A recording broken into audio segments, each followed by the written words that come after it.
Voici la suite de l'exercice de révision sur les variables discrètes. Maintenant, nous allons passer à la suite du calcul des paramètres. Et dans un premier temps, le premier et le troisième quartile. Donc, je me place ici à gauche de mes données, ici, pour calculer Q1 et Q3. Alors, comment ai-je fait pour calculer ces quartiles? Eh bien, pour le premier quartile, la première chose que je vais observer, c'est quelle est la fréquence cumulée qui est au moins égale à 25%. Alors, je me place ici et je détermine donc la valeur du premier quartile. Je vais dire que Q1 égale 1 est le premier quartile parce qu'au moins 25% des observations lui sont inférieures et égales et au moins 75% des observations lui sont supérieures ou égales.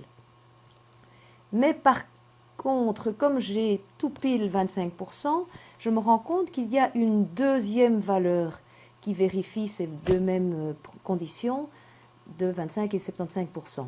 Eh bien, la valeur 2, donc la valeur observée numéro 2, telle que la fréquence cumulée est de 62,50%. Alors, que puis-je vérifier? C'est que la valeur 2, eh bien, il y a au moins 62% et demi qui lui sont inférieurs ou égales. Donc, 62% et demi est supérieur à 25, donc la première condition est vérifiée. Mais par ailleurs, je peux aussi dire qu'au moins 75% des observations sont supérieures ou égales à 2. Comment je vais vérifier ça? Je vais faire 100% ici, moins les observations, le pourcentage d'observations plutôt, qui lui sont strictement inférieures ou égales, donc qui sont strictement inférieures à 2.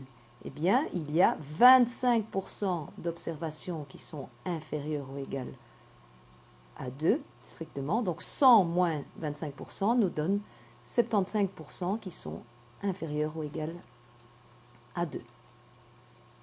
Donc, la valeur 2 vérifie aussi les deux conditions pour définir le premier quartile. Alors, que vais-je faire? Je vais faire la moyenne arithmétique de ces deux valeurs 1 et 2. Et donc, j'obtiens ici 1,5. Et si je regarde ma formule Excel, j'ai bien fait la valeur 1 plus la valeur 2, le tout divisé par 2. Donc, ceci est un peu compliqué pour le premier quartile, mais par contre, pour le troisième quartile, Q3, ce sera plus simple. Dans ce cas-ci, je vais rechercher quelle est la fréquence cumulée qui est au moins égale à 75%. Donc, je me place ici. 80-83% est supérieur ou égal à 75%. Donc, la valeur de mon troisième quartile est la valeur observée numéro ici, la valeur Q3 égale 3. Et ici, je n'ai qu'une seule valeur, donc j'ai calculé ici que Q3, c'est ma fameuse case qui contient l'observation 3. Et donc j'ai mon troisième quartile qui est donné par la valeur 3. Et donc, comment puis-je interpréter cela en français? L'intervalle interquartile 1,5, 3 contient un certain pourcentage des observations, mais au moins 50% des observations par définition de l'intervalle interquartile. Et comment vais-je trouver le pourcentage exact des observations qui se trouvent dans cet intervalle? Eh bien, je vais additionner les deux effectifs suivants. L'effectif 45 plus l'effectif 22. Donc ça, c'est ce que je trouve dans mon intervalle 2, 3, parce qu'évidemment, la valeur 1,5 n'appartient pas à l'intervalle. Donc 45 plus 22, ça nous fait 67, divisé par 120, nous donne un pourcentage qui est ici, en bas, de 55,83. Donc je peux dire que 55,83% des personnes interrogées ont acheté entre 2 et 3 DVD. Ceci clôture le calcul des paramètres de dispersion puisque nous avions déjà calculé dans la vidéo précédente la variance, l'écart type ainsi que le coefficient de variation.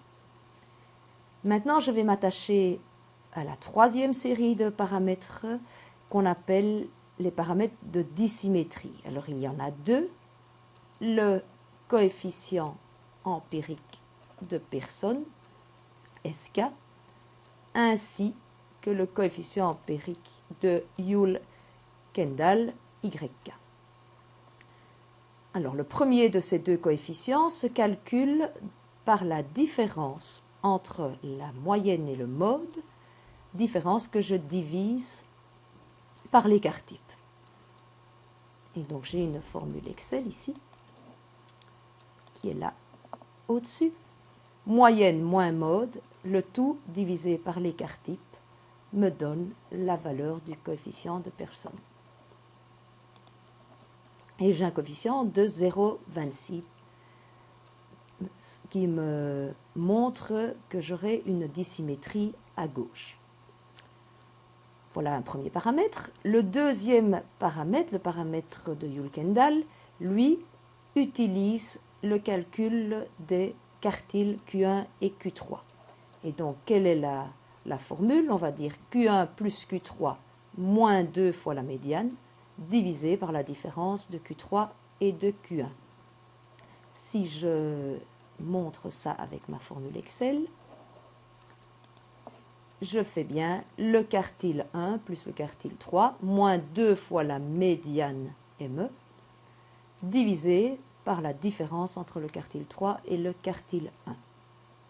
Et tout ceci me donne une valeur qui est de 0,33. Sachant que ce coefficient de Joule-Kendall est toujours compris entre moins 1 et 1, donc je peux dire que j'ai une certaine dissymétrie à gauche, qui n'est pas très faible, mais qui l'est quand même quand on observe le coefficient de Pearson.